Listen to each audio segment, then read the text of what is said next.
Teach me something, Uncle Money. So we have to ask people watching this, they're going to ask, what are some tips you would give somebody to successfully date online? Ooh. Let's start for a young lady, and let's talk for a young man. Like, what are some of the things you're telling them to say, look out for this, don't do that? What are you thinking of? Yeah, so I think a big piece, so I love this topic, right? I think a big piece is doing the work before you get online and really thinking about what are you looking for? What is your intention? What are you looking for in the app? And really get clear about that. Write it down for yourself so you have somewhere to come back and look. Am I looking for a lifelong partner? Am I looking for, as they like to say, a good time, but not a long time, right? Like really get clear on what it is that you're looking for on the app and let that be your guiding principle, right? When you're on the apps, you get exposed to way more people than you would get exposed to in real life. And so I tell people because of that, I personally think that people should be more discriminating. I think, if something doesn't feel right, if something doesn't feel comfortable, then it's okay to pass, right? If it's meant to be, you'll meet them in real life somewhere, right? So don't get too caught up in like, should I, should not. So then I say write a good profile. But before writing a good profile, have a good picture, right? But get someone to take some pictures of you, some nice, clear pictures of you in a good light, of you doing things you enjoy, because that's going to be the person's first interaction with you. A picture really does mean, say 1,000 words when it comes to dating apps, right?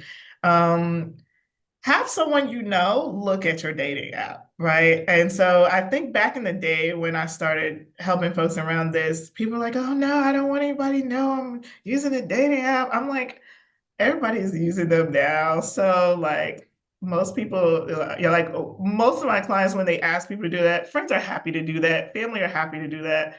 And so get somebody else to look at it and see if it reflects or resonates.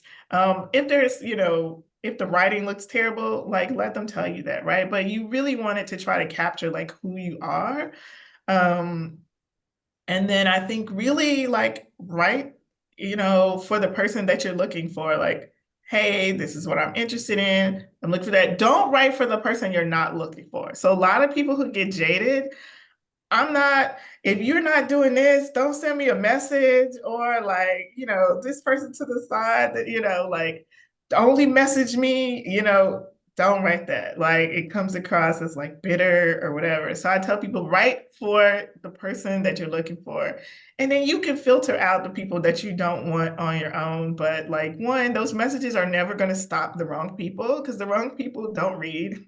So they're always gonna like come for you. No matter if you don't message me if you're whatever, they're still gonna message you, right? So write for the person that you're looking for, write for what you want. And then I think there's a lot of stuff about the apps and like racial disparities. So if you're feeling like it's not the right app for you, like get off or, so just kind of, ask around. It's so regional, like what apps, people are on.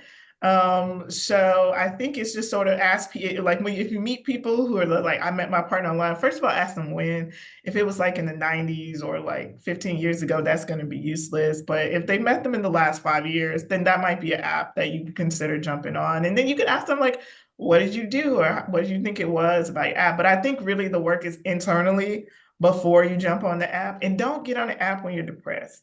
So people often push depressed people to get on dating apps. They're like, oh, get out there, meet someone new. Like it's like blood in the water for sharks. So you're not going to make the best decisions. Like, so get on the apps when you're in a good mental space where you can be decisive and make good choices for yourself. If you're in a bad space, then just take time to like do you and get yourself together.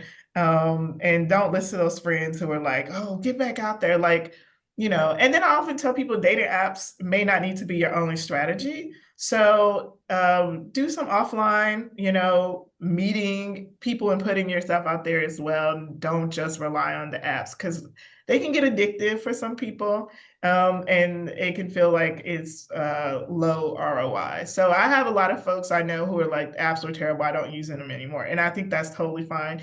And I meet people routinely who are like, I met my husband on the app. So, your individual mileage may vary. So if it's just not for you or if it's just not working, get off, take a break. If you've been inspired to leverage your practice to create financial freedom, please schedule a consultation with Deasil Wealth Management. The legacy you dreamed of is a 15-minute phone call away from becoming a reality. The more I know, the more money I can make.